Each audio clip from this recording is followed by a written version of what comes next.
laittaa nyt sitä ruokaa. Mitä miksi? Miksi sinun puhelin on täällä varasto kakkosessa? No, ihan sama. Olkoon täällä aina tuo hyllyy. Jos se siinä pysyy. Laita nyt täältä ruokaa. Täältä varmaan löytyy jotain ainesosia. Pappa herätys. Onko jo ruoka-aika, mumma?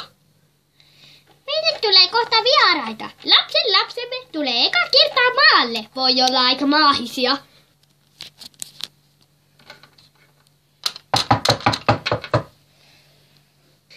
Oi, rakkaat tulevat. Oho, ovi oli vähän jäässä. Pappa, tulis tänne. Päivää! Olen teidän pappanne, jos ette ymmärtäneet.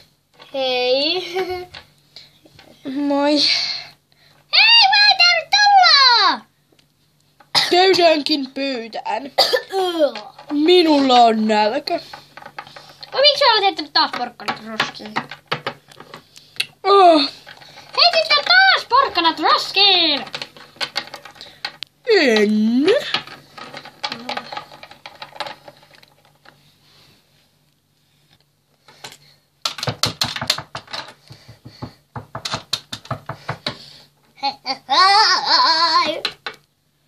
Kuka siellä? Varmaan äiti tuli hakemaan.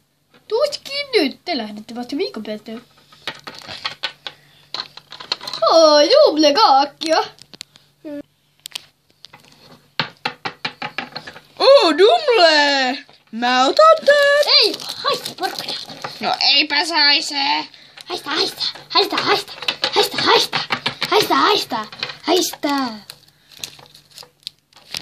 No on kyllä hiukan outoja. Hei, sanotaan me käydään vessassa. No huusis, mut sit lähdenkin pois. Me mennäänkö vessassa? Moikka.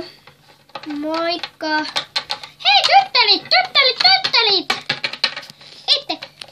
Koska ei sinne hussiin voi kaksi mennä.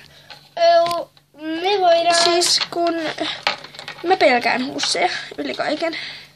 Niin, se tulee mä menen sinne mukaan siis.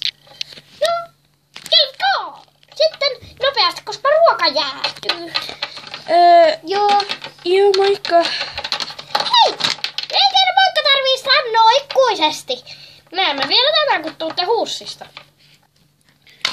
Kumppane vaan häippöis. Pääsee eroon kamalista tytöistä. Minäkin olen takkosin No sä et oo kamala.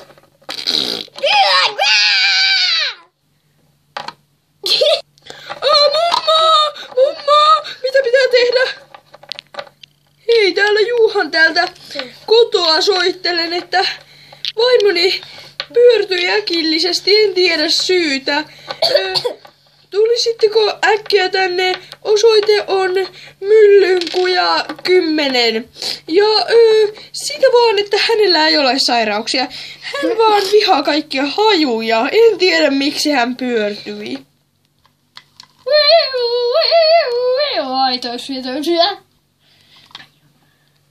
Mitä? Hänellä! Kyllä minä kuulen, kyllä. Hän pyörtyi äkillisesti. Nostetaan hänet ambulanssiin. Hiop! Hei, varmasti! Hiop! Sinne meni. Mä lähden mukaan. Ei siihen voi mennä. Oipas. Ei. Sinä jää nyt tänne. Olet mielihullu. Tule perässä! Millä nyt ikinä tulekaan, niin tule! Mutta älä ambulanssilla, koska Selvä. sinä olet niin mielihullu. Ah. Anteeksi, mutta hyvää ruokaa.